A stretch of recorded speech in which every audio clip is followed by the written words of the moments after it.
Hello everyone, welcome back to the channel. I'm going to be working on my ATV again. Another video on the Kawasaki Brute Force 750 here. So what I wanted to show you guys is I had a little problem. My four-wheeler would overheat and the fan was a problem. The fan under here on the radiator wouldn't run. So just want to show you under here. This was a pain to get at. If you watch my dad's channel at Work with Kevin, he's got a full video on this. I just wanted to show you guys why my fan wasn't working. It did not kick on and it overheated, causing my radiator coolant to spill out. So what I did is there was a plastic piece here. I guess it's a shield or something, but what I just did for now is I cut that off so I can access my radiator here, and I can see it. Wasn't quite sure where the radiator was, but what I did is I had an old cap on it. I replaced it with this cap, as you can see here, which has a thermometer gauge on it. But anyways, I wanted to show you under the seat here. Now I got my seat here, it's off.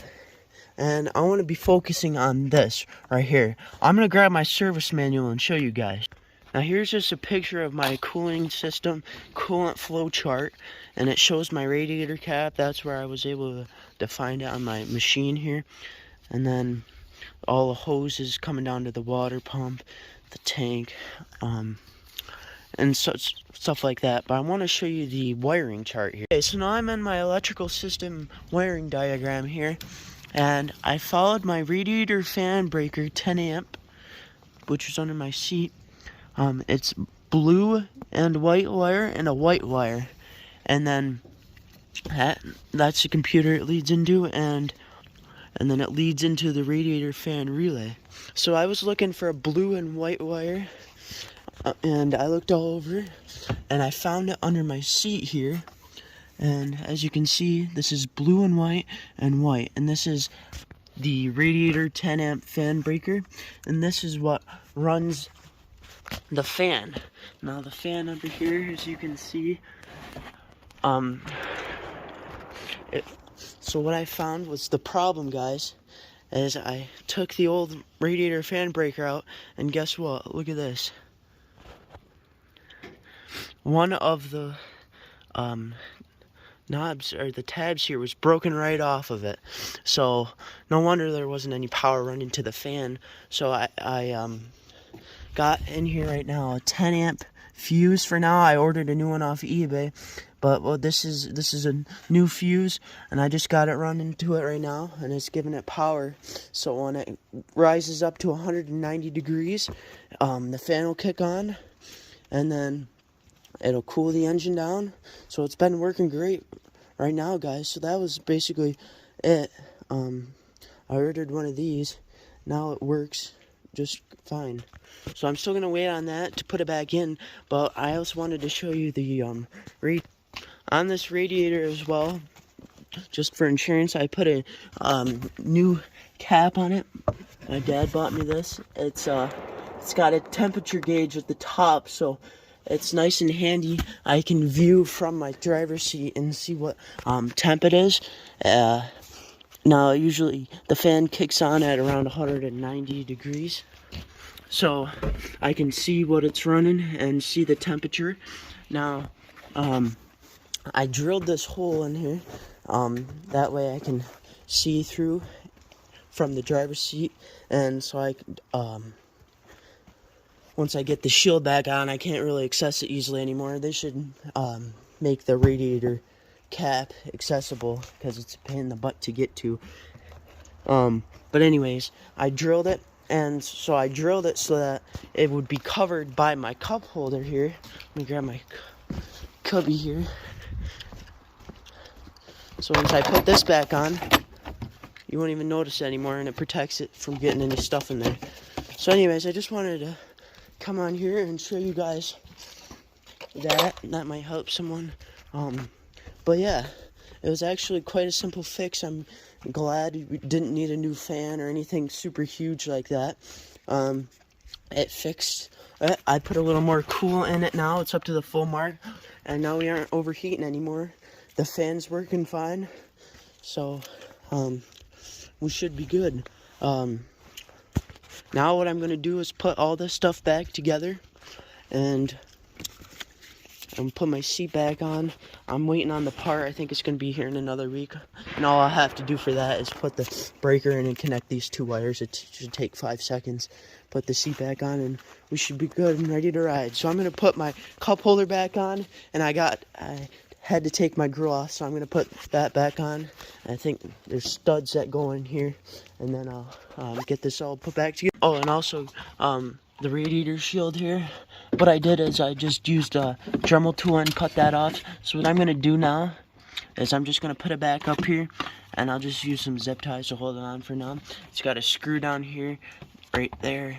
Then I'm gonna screw into the bottom here, but I'm gonna get this back up there, and awesome. Okay, I marked a spot here.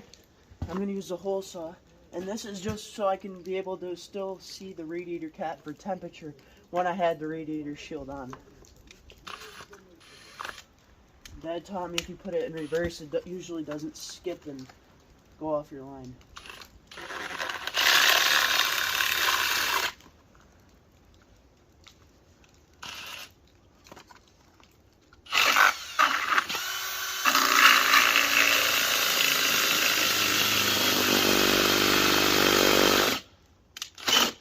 See, like that?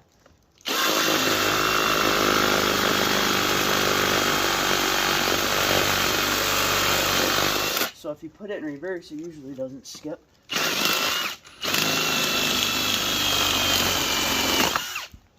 And then, so there's my hole. And this radiator shield will just keep, like, dirt and mud and crap from getting in the radiator. So, there, I'll put this into place, and then I should be able to still view my radiator cap from the top. Oh, and one more thing, guys. What I'm going to do is drill a couple holes here, and there's the piece of plastic that I cut off. I have a little bit sticking down, and that's what I'm going to use to attach the top here with a couple zip ties for now. And then I have obviously the Phillips screw on the bottom to hold the bottom in. So I'm going to grab a drill bit. And we got the Lucky helping us here. How you doing? So I got my drill bit. Just gonna drill a couple holes along the top here.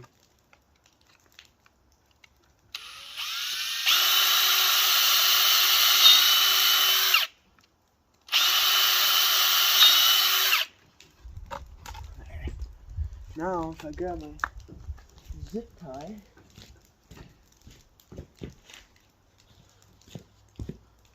it should fit right through, and then I can attach to my other piece. Now I just gotta drill a couple holes in the top piece of plastic. I did that, and I'm gonna install the shield.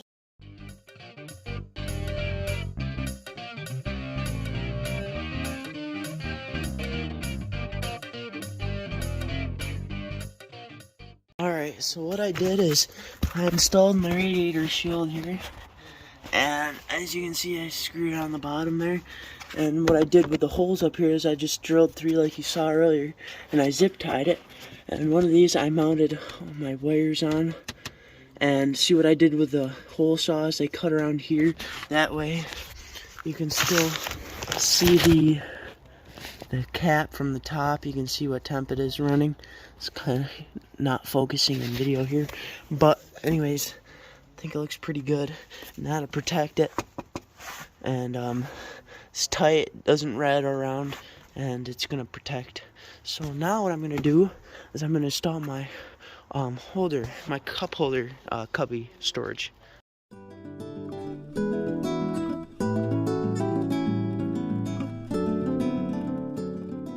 Okay, so I got my compartment all installed here, and as you can see, it covers up that hole, and by doing the hole saw down here, you can almost see the radiator cap temperature from down here as well, which I can kinda, so that's kinda nice.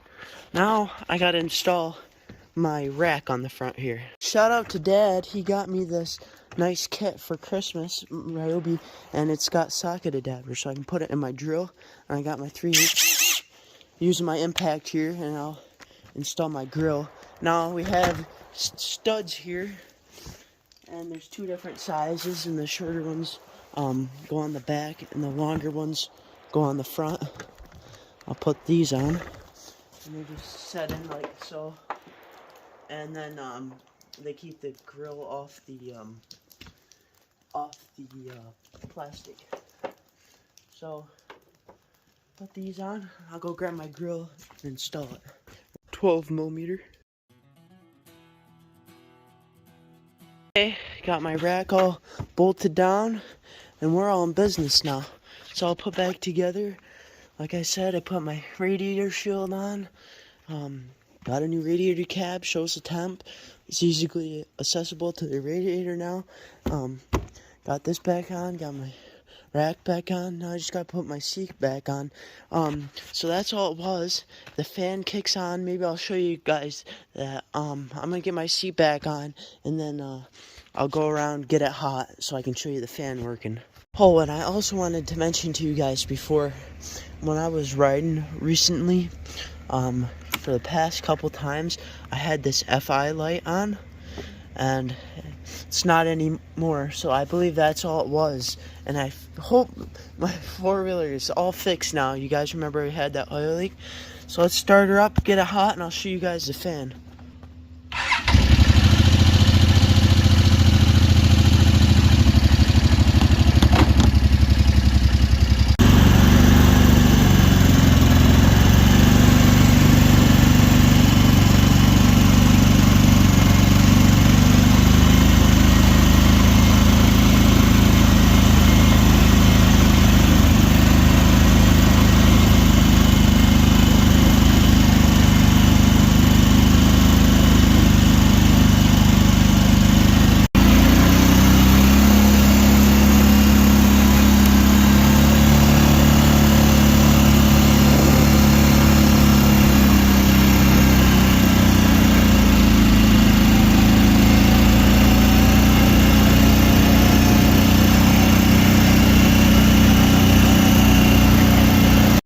There we go. My fan just kicked on. We're right around 200 degrees.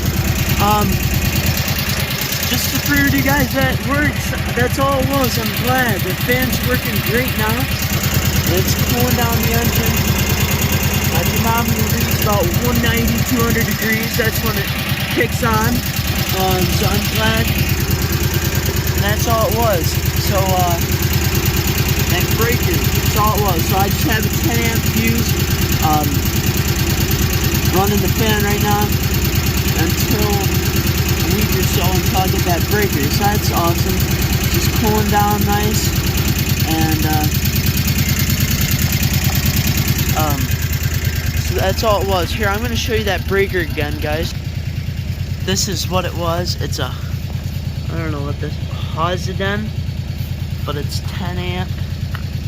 Can you focus? BQ501 AC 125V, 10 amps. So I looked this up, found a part on eBay, and it was $10. So I'm glad that it was a cheap fix, and that is something as small as that. So, you know, I'm just glad it was an easy fix. So I hope that might have helped some of you guys or taught you something, and I hope this video was helpful.